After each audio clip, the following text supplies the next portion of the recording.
Welcome back to Simplify, as in Simplify Your Business. David Wolf with Melanie Rembrandt. Melanie, welcome back. Hi, David. How are you today? Doing well. Everything's good. Glad you could be with us and glad everyone could be with us to help get it right on the simplification world. Great. Well, hopefully people will get a lot of good, simple tips they can use right away without being overwhelmed. And without being distracted. Oh, which reminds me, by the way, this podcast, we're going to cover some tips about, you know, that thing where you just kind of go off the rails and you feel like you're distracted from, you know, maybe you work at home and or maybe you work at work, but there's just your mind, flight of mind, some call it, right, Melanie? Right. Exactly. Right. Wait, what? Yeah, right. Where are you? Oh, excuse me. The dog's barking and there's somebody, the FedEx guy's at the door. Sorry. No, but yeah, I mean, this is look, I work on this a lot. I'm a meditator, and I've become really, really conscious of, or I think I've become much more conscious of my capacity to be distracted. And it's in and out depending on the caffeine that offsets my meditation every morning. But I don't know. How about for you, Melanie? Have you gotten better at this over the years? Yes, I have to, because I have so many things going on at once. I have to stay focused. Otherwise,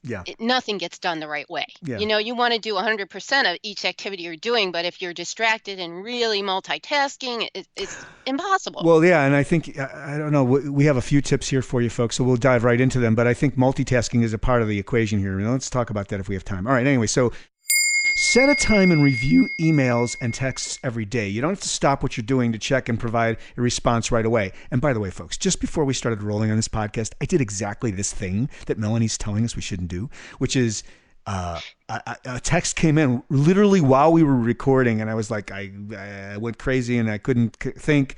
So, Melanie, I'll toss it to you on this one. You're my, it happens to all of us. You're the Jiminy Cricket of distraction. You are really known for your focus. So go ahead, please. Well, basically, you need to set a time to do what you need to do. You can't have emails and texts coming in. So just, if you're going to focus on a project, just don't answer any emails or texts during that time. I mean, the world is not going to end within the hour or whatever time you set aside.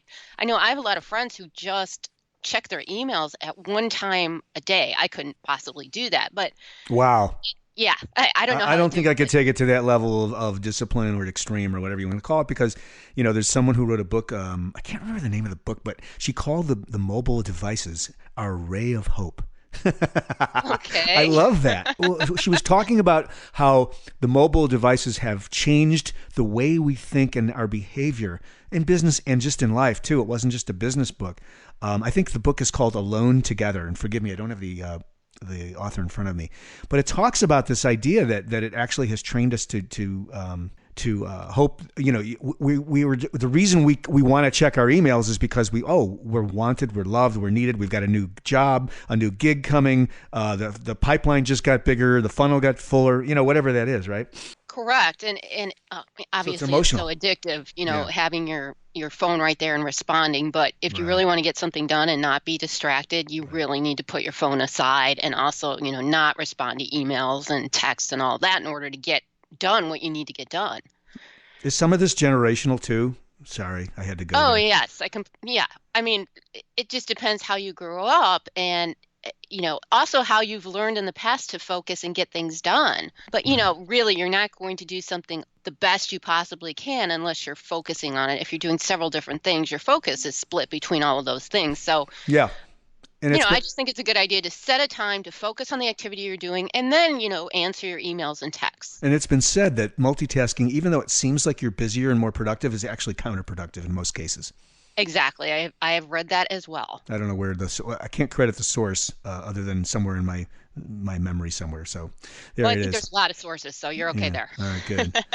No attribution. So number 2, figure out where you work best and work in that environment. Seems fairly straightforward. Right. I mean, I know a lot of people who love to work in a noisy coffee shop. Yeah, right.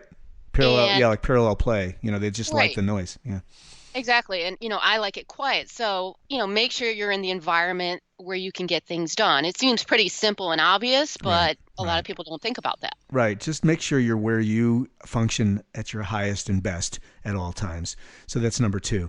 And of course, a lot of this, when we talk about the world of distraction, and all 3 of these tips for this show have to do with time management in a way, don't they? Oh, yes. And that can be very difficult for some people. I mean, and it's important to think about when you work best. You're either a morning person or you work well late at night. You have to take those factors into consideration to get the most work done in the best way possible. Hmm. And let others know when you are working. So this is part of this time thing. Place a note on your home office door. Let family members know when they can and can't disturb you. And it's a lot of this is about setting boundaries and guidelines, right? Right. I mean, let's say you work at home and you don't want one of your children knocking on your door when you're in the middle of a webinar, and they might not know. So you need to let the people around you, if you work in an office, you need to put a little note on your door if you're recording or doing an interview, what have you. Yeah. Let others know what kind of environment you need and when they need to leave you alone so you can get things done. Right. So like many things, I mean, particularly if you work at home or even just in an environment with there's a communal environment where you've got multiple people around you, even if it's like open cubicles or whatever, you've got to communicate clearly and gently and respectfully what your needs are, and make them clear. And you can do it professionally, and you can do it, without pissing anybody off. I think it's very possible. Some of us are afraid to set those kinds of limits. Exactly. I mean, it can be intimidating if you maybe feel uncomfortable with some of your coworkers and that, but I mean, it has to be done. Otherwise, you're going to be distracted. Mm. Let's do a quick recap for this episode of Simplify. Yes. So to avoid distraction, set a time when you're really going to look at your emails and texts, what have you, and really focus on the project you're doing and then get to your emails later. Mm-hmm. You also want to figure out where you work best and when, and make sure you have the best environment possible to get the work done.